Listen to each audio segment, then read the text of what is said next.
Education is important to all and is key for anyone's success. However, the U.S. felt we were falling behind the curve many nations were setting. To try to resolve this issue, President George W. Bush enacted the No Child Left Behind Act, which utilized standardized tests as an evaluative tool to see if schools were progressing where they should be at that certain time. But a standardized test doesn't tell the whole thing. I often tell people standardized testing is the laziest way to tell if a student is learning something. And so standardized tests just show the community at a quick glance if things are going okay. Schools, however, took the standardized tests they were given, and instead of teaching students the Common Core they were supposed to teach, they began to rely on standardized test prep materials to teach their students, which really hurt the students instead of helping them.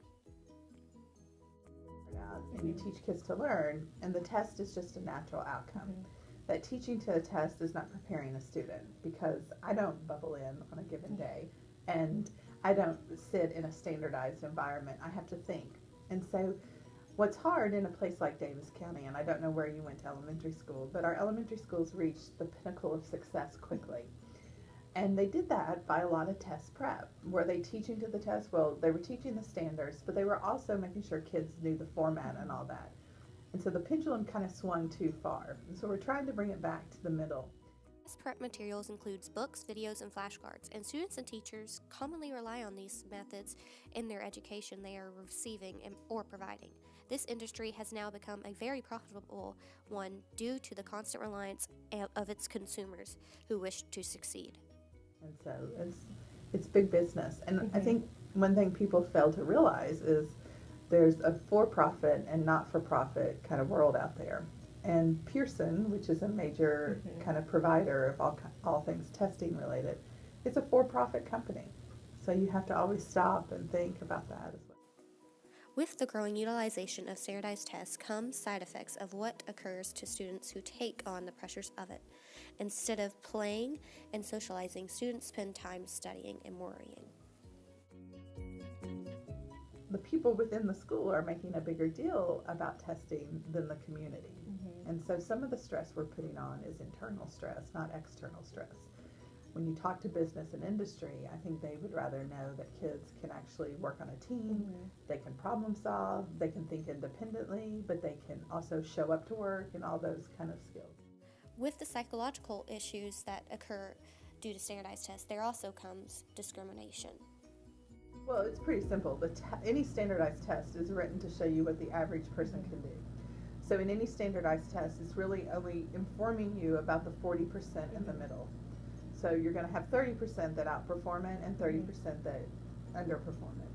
So standardized tests, so it takes social economic factors like poverty.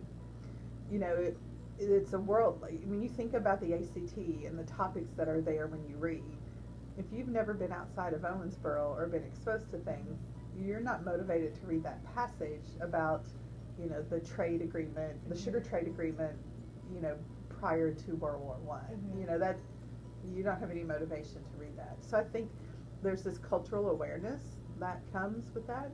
And then unfortunately there have been study after study that show that you can really influence teachers' expectations of students just by telling teachers things.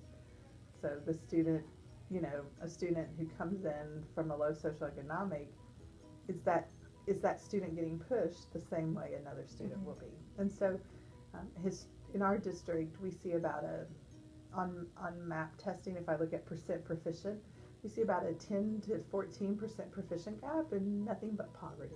And so that's something we're really trying to work against. Often, it's not so much the student's capacity, it's just nobody's motivating the student to do better.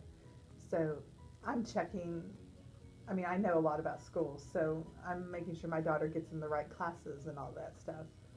If I'm working and my kid's at home doing their own homework, probably don't have time to get to the school like I should to make sure they're enrolled in the right class. And if I only had a high school diploma, how do I know that this post-secondary opportunity is so great? So we have to start talking to families differently. When we only have students focusing on their scores, they lose other valuable skills. I don't think we're developing work ethic, and that can't show up on a test. And so it's one of those things where having a 9-year-old, I hope that I can develop good work ethic in her because I don't think schools do it as well as they used to. A solution to the problems associated with standardized testing is schools systems can utilize homework and teacher evaluations to truly see if students are learning. Students should also be given ample opportunities to learn about the world around them through field trips and lessons, so that all they know isn't just a testing environment and they can truly be ready for the world that awaits them after graduation.